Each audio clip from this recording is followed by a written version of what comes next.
Dear students, in continuation with the last class about distributed systems, we discussed about the distributed systems processes and threads and virtualization. Okay, so in continuation to that, today we are going to discuss about the clients and servers. Okay, the clients and the servers. So to discuss about this, a client and server. See, client is nothing but to request something to the server. So when the server receives the request, server responds and give the request to the client. Okay, so your clients are networked user interfaces. Clients are networked user interfaces, client side software for distributed systems. Okay, client side software for distributed systems. Okay, so network user interfaces. What is meant by network user interfaces? It is a interface between the system to system for requesting and responding. Requesting to responding. See, two approaches to building a client. There are two approaches to building a client. For every application, create a client part and a server part. Okay. For every application, we can create a client part and a server part. Okay. So what happens? A client can request something and server can respond according to the request. Okay. Client runs on local machine such as a personal digital assistant. Okay. Client runs on a local machine like a PDS. huh? Create a reusable GUI toolkit that runs on the client. Okay, can create a reusable GUI. What is GUI? Graphical user interface. Okay, what is graphical user interface? You can clicking on the screens that so that it can work. Graphical user interface toolkit that runs on the client. Okay, GUI can be directly manipulated by the server side application code.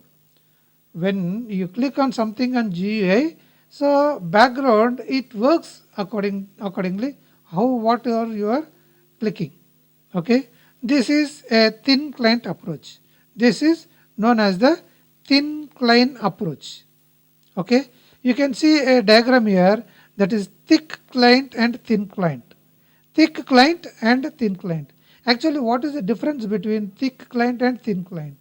Okay, see if you see the thin client is without the thin client is without the hard disk.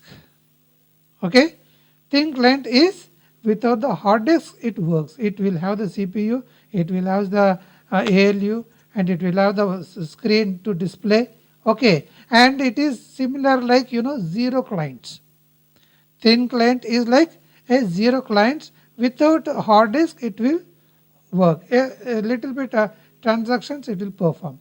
Whereas come to thick client is performs many operations, many bulk operations. Okay, thick client is working as a bulk operations it perform. Okay, with hard disk and with a suitable flexible for client and server architecture. Okay, so if you see the diagram here, thick client and thin client for example a client machine and server machine. Okay, so client machine, server machine, client application to server application, and application is connecting to the middleware and the operating systems. These two systems are separate. Okay, and applications are connected with the middleware to the operating system, and it is requesting to the server machine so that that application it respond it is getting from local operating system and it is responding to the client. Okay, thick client, thin client is also same like client machine or server machine. Okay, application, middleware, local operating system, application independent protocol. Okay, here application is specific protocol, that is the difference. Here it is application is specific protocol, that is independent protocol. Compared to this thick and thin client is a for a smaller one, and thick client is a for a huge transactions. Okay, huge transactions. X window system. Okay, X window system. The X window system, commonly referred to as X or X level 11, okay, X or X11, is a network transparent graphical windowing system based on a client server model. Okay, this is using for client server architecture model. Okay, so primarily used on Unix and Unix like systems such as Linux. Okay, Windows X Windows is using uh, for Linux type of systems. For Linux type of systems, versions of X are also available for many other operating systems. Okay, X Windows is having a different versions is also available in the market. Okay, although it was developed in 1984, X is not only still available but also is in fact that standard environment for Unix Windows systems. Okay, so there are the different versions for the X Windows, and it is developed in 1984, and it is not only the one version uh, still available but also in the standard environment. Okay, the X client for server model. It's the server that runs on the local machine, providing its services to the display based on request from client programs that may be running locally or remotely. Okay, so X clients for server model, it is running for providing its services to display based on request from client. Okay, based on request from client, it is giving the information that may be running locally or remotely. Okay, locally or remotely. It was specifically designed to work across a network. It was specifically designed for the across the networking system. The client and the server communicate via the X protocol. Client and server can communicate with the X protocol system. X protocol system. A network protocol that can run locally or across network. Okay, the same point it is explaining protocol that can run locally or across the network. Okay, you can see here the X window system. X window system. The diagram is explaining about the protocol tends to the heavyweight, other examples in similar systems. Okay, so here you can see the X window system, application server and application server for this window manager and application. Okay, window manager and application. X library functions and is connected to the local operating system with different systems. Okay, different systems are connecting to the X server. Okay, X server user's terminal, right? It is connected to the user's terminal, and it is connecting with the X kernel device drivers. Okay, so includes display board, mouse, and etc. Including display and mouse and keyboard is connected to the terminal. Okay, so systems are connecting to the user server side. Okay, this is virtual network computing. Virtual network computing, remote desktop. Okay, remotely the systems can work with the systems are connected with the peripherals devices. Okay, scalability problems of X. Scalability problems of X. Too much bandwidth is needed. Okay, how can you measure the quality of the X windows? Is too much bandwidth is needed. Too much bandwidth is needed. By using compression techniques, bandwidth can be considerably reduced. Okay, it is needed, but by using some techniques, bandwidth can be reduced. Can be reduced. There is a geographical scalability problem. There is a geographical scalability problem is also there. What is it? As an application and the display generally need to synchronize too much. Application and display, so need it to synchronize, it taking too much. Okay, too much time. By using catching techniques, by using catching techniques by which effectively state of the display is maintained at the application side, is maintained at the application side. Okay, client side software. Client side software. often tailored for distribution transparency. Often tailored. Tailored means, see, we can design according to the situation, uh, according to the distribution transparency. Okay, so access transparency. Here it is transparency in terms of access transparency. Client side steps for remote processor call. Client side steps for remote processor call. Stub is nothing but it is a part of that. Stub is nothing but it is a part of the application. So access transparency is client side steps for remote processor call. Okay, RPCs. Location migration transparency. Location migration transparency. Let client side software keep track of actual location. So the client side software will have to access the exact location, right? Replication transparency. Replication transparency. Multiple invocations handled by client side stub.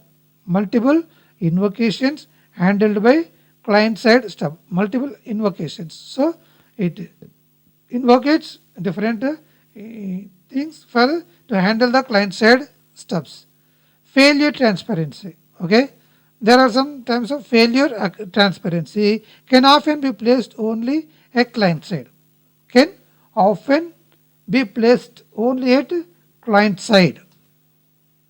Transparent replication of a server using a client side solution.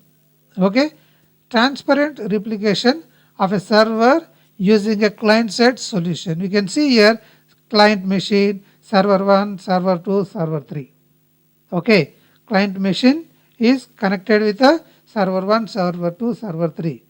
Okay, so client is sending an application, a request. Client side handles request replication. So is going to different servers. Okay, replicated information to server 1, server 2, server 3, like that. Okay. So the next one is servers.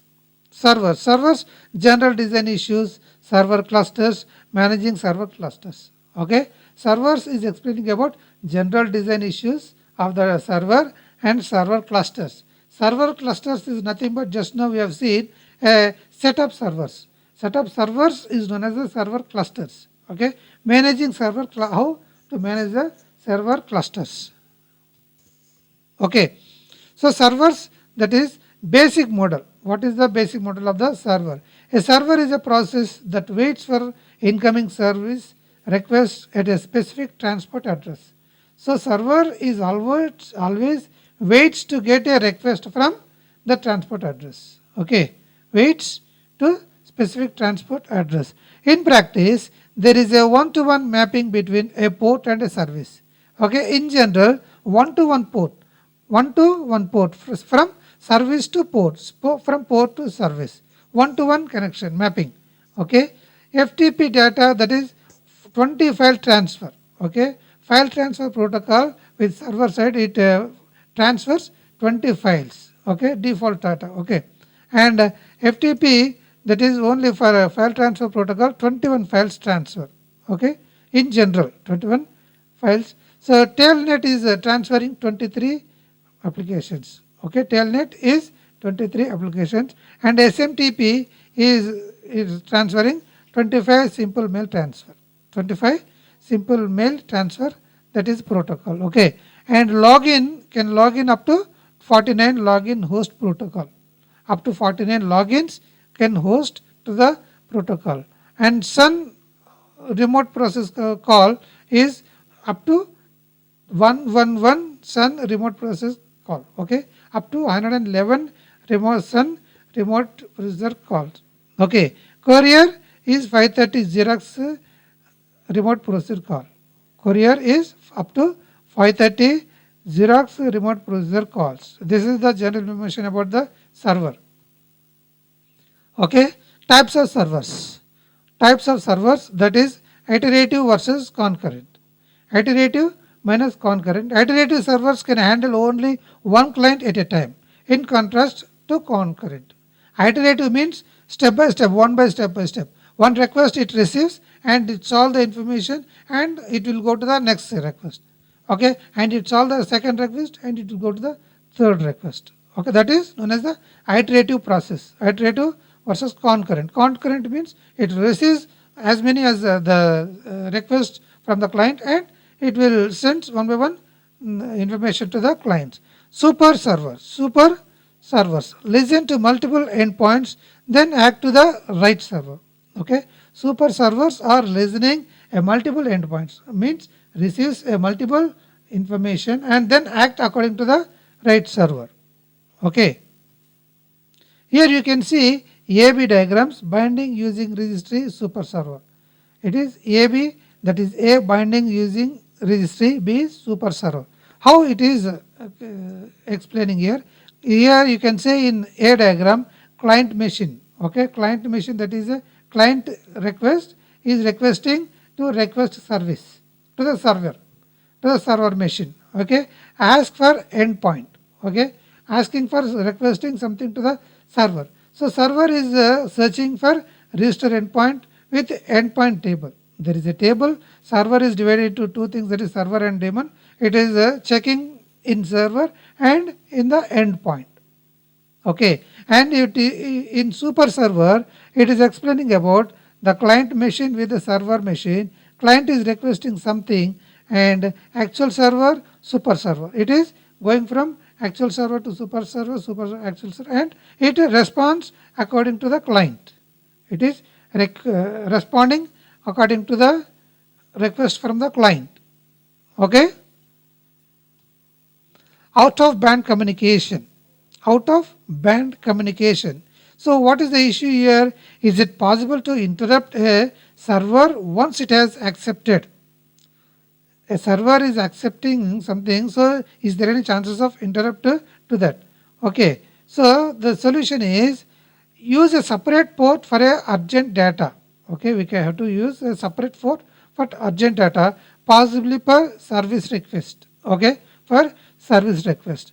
Server has a separate thread or process waiting for incoming urgent messages.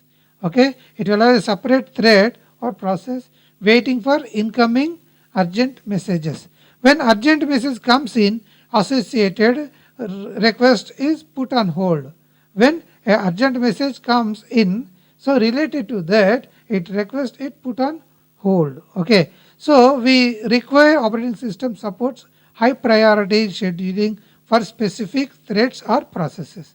We have to keep in a track of operating system support to the high priority scheduling to the threads. Okay, so the second solution is also use out of band communication facilities of the transport layer. We can use the out of band communication facilities of the transport layer. Okay, so for example, TCP allows to send urgent messages in the same connection. TCP, you know, TCP IP protocols, is it no? So TCP allows to send urgent messages in the same connection, and urgent messages can be caught using operating system signaling techniques. Okay, urgent messages can be caught by using the OS signaling techniques. Here you can see stateless servers. Stateless servers. Okay, and never keep accurate information about the status of a client after having handled a request. Stateless. Okay, so stateless is a, it is not a responsible one. It is not a not taking the responsible. Okay, never keep accurate information about the status of a client having handled a request. Don't record whether a file has been opened. It will not record whether a file has been opened or not. Simply close it again after access. Means it is not according to the responsible to act according to the request. Okay, don't promise to invalidate a client's cache. It will not have the invalidate client's cache information. Okay, don't keep track of your clients. It also will not keep track of your client's information. Okay, so what are the problems with that? Consequences. Clients and servers are completely independent. Clients and servers are completely independent. State inconsistencies due to client or server crashes are reduced. Okay, that state, it is there in the state is inconsistencies due to client or server crashes are reduced. and possible loss of performance. There is a loss of performance. Accuracy may be decreased. Okay. Here we can see stateful servers. Stateful servers or responsive servers or act accordingly. Keep track of the status of its clients. It is keep tracking the information with the clients. Record that a file has been opened so that prefetching can be done. Okay. So if it opened a file related to that file information, everything it will maintain. It prefetching can be done. Knows which data a client has cached, which data the client has cached, and allows clients to keep local copies of shared data. So it maintains everything related to the request and what is the information it is sending. Okay, keep tracking every related information. So what it observes, the performance of stateful servers can be extremely high. Stateful is servers is always in a high priority, high position. Okay, the performance of a stateful servers can be extremely high, provided clients are allowed to keep local copies.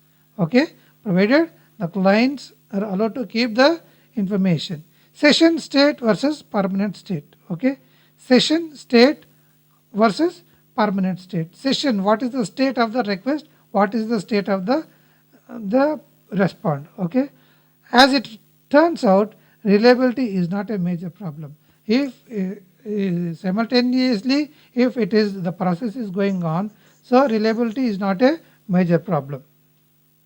Okay, cookies.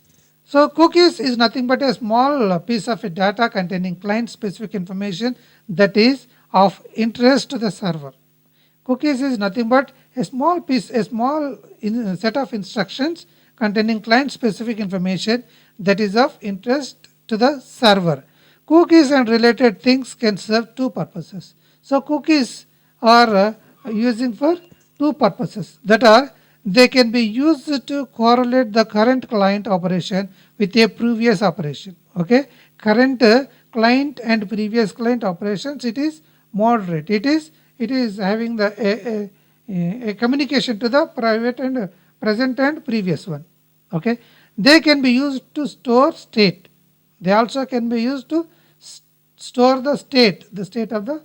Okay, for example, you could put exactly what you were buying and what you step you were in the checkbot process, in the checkout processes. Okay, so server clusters, we have seen the server and server clusters. Server clusters is nothing but it is a combination of the servers. You can see here the diagram for three-tier diagram, that is first tier, second tier, third tier. So the second tier and third tier can be clubbed here. Okay, can be clubbed for the server clusters. Observation, many server clusters are organized along three different tiers to improve performance, Okay, so typical organization is into three tiers, that is 2 and 3 can be merged. 2 and 3. Second tier and third tier can be merged, so that it is called as a server clusters. Okay, server clusters. Crucial element is the first tier is generally responsible for passing request to an appropriate server. So requesting from and to is responsible for the first tier. Okay, first tier, that is logical switch, possibly multiple client request and dispatch request to the application computer servers, and it is going to the next layer of the third tier. Okay, and information is retrieving and the same information it is submitting to the clients. Okay, request handling. Here request handling, you can see observation, having the first tier handle all communications from to the cluster may lead to the bottleneck, is it not? See, every information has to go from the first tier and they receive the first tier only. So it is like a bottleneck. Means bottleneck, what is meant by bottleneck? The more it is, the speed of the information is very high. Going and request respond, is it not?